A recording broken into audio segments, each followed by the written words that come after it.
Alright, I'm back with another Destiny 2 video. We are one day ahead of the launch of two new weapons in Onslaught.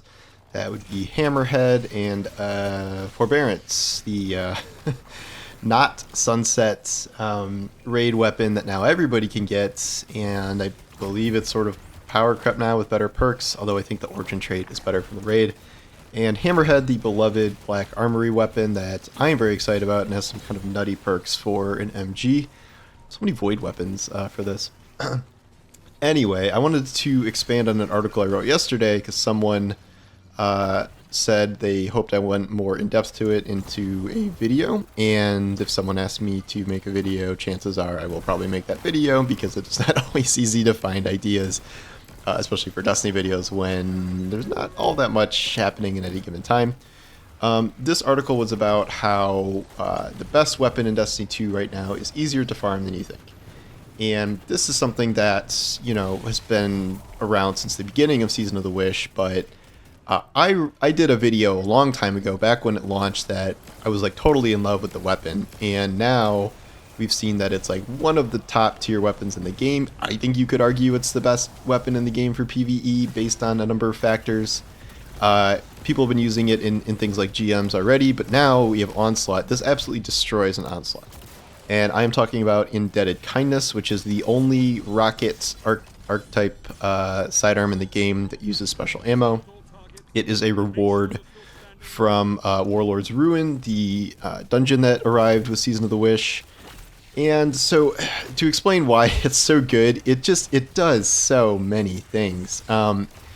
It uses special ammo, but the ammo economy for this thing is excellent, where, you know, depending on what you're doing, you can almost use it as a primary, given how much damage it does. Like, it will one-shot almost all red bars, depending on what level they are, two-shot at worst, and then if you have a Volt Shot one, which is probably the one you should get, you can reload and then do a whole AoE clear with it.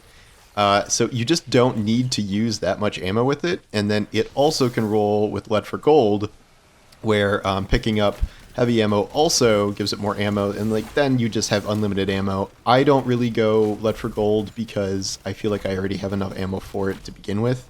I do Impulse Amplifier Volt Shot because it gives you crazy fast reload. It's essentially like instant, you know, shooting because of the projectile speed, and I think it's much better than something like Beacon Rounds. I think Beacon Round sucks, honestly, personally.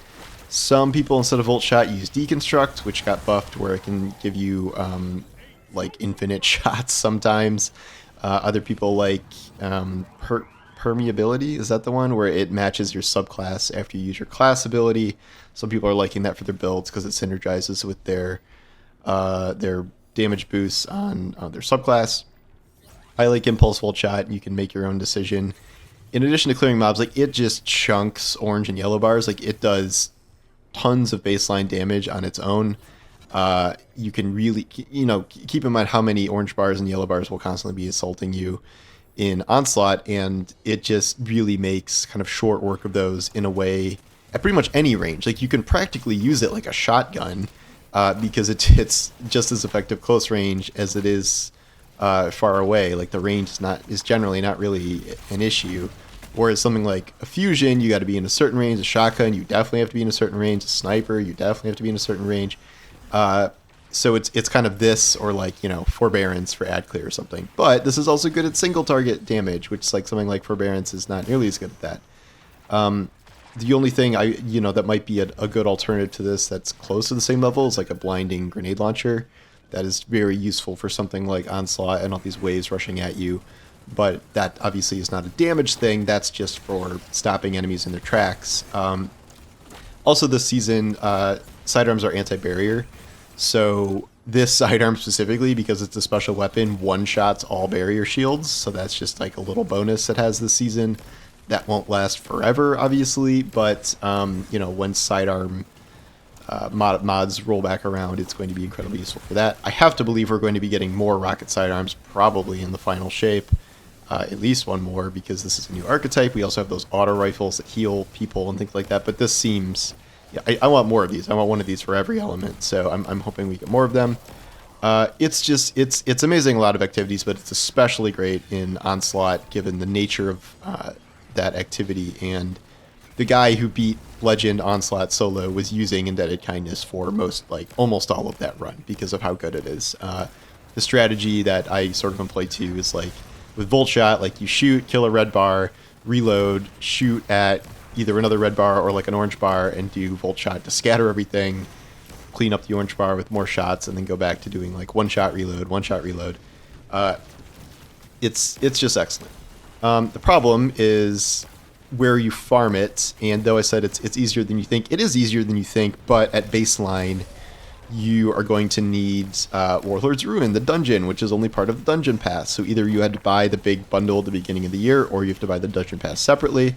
Unfortunately, the other dungeon is Ghosts of the Deep, a dungeon I cannot stand because of its crazy long traversal segments and its crazy high boss health. If those were fixed, it would be perfectly fine, but I don't like that dungeon at all.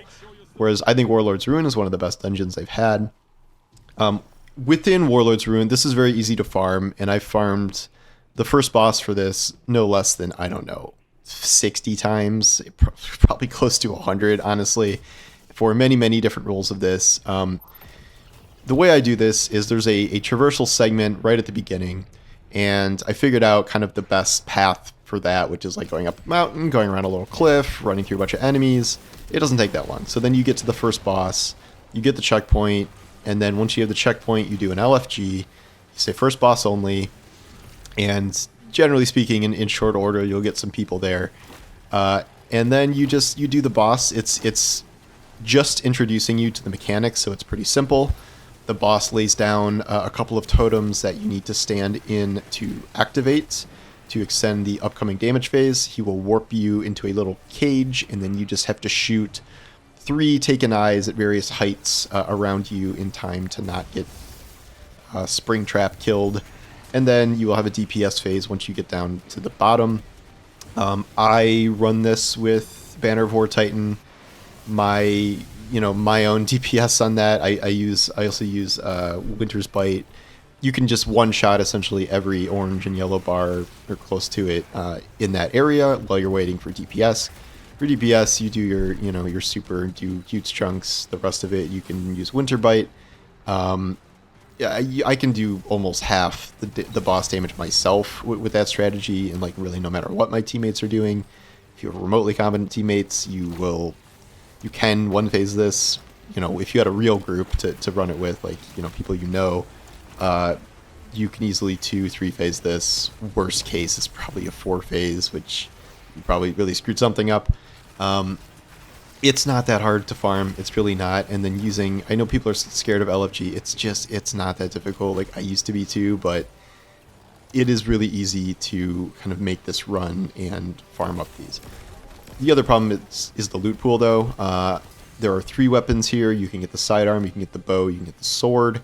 And then there are at least, I think there's 3 armor pieces too. I think there's gloves, boots, maybe the class item. There's at least 2 or 3. So the odds, it's like a 1 in 5, 1 in 6 chance, so that's a little tough.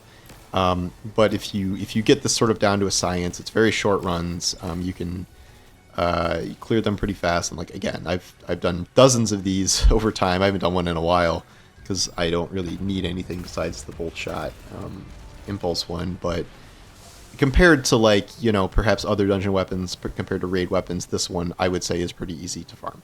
No, you can't craft it. So you do have to actually farm it in this game that should be about farming things. So that is sort of my pitch for Indebted Kindness. I think once you use it, you'll be pretty addicted to it. Again, you can use it on any subclass. Volt Shot works wonders no matter what class you're using. It doesn't give you synergy bonuses per se for jolting things, sorry. But it's still excellent on any class. You can run some cool arc builds with it, although this is obviously not really an arc-based season. But I think, at least for Onslaught, it's probably easily the best special to use, besides maybe a Blinding GL.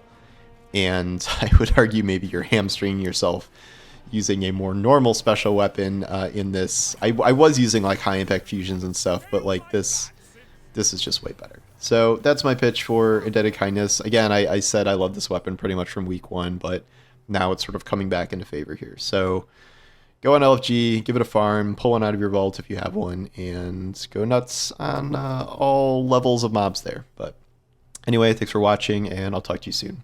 Take care.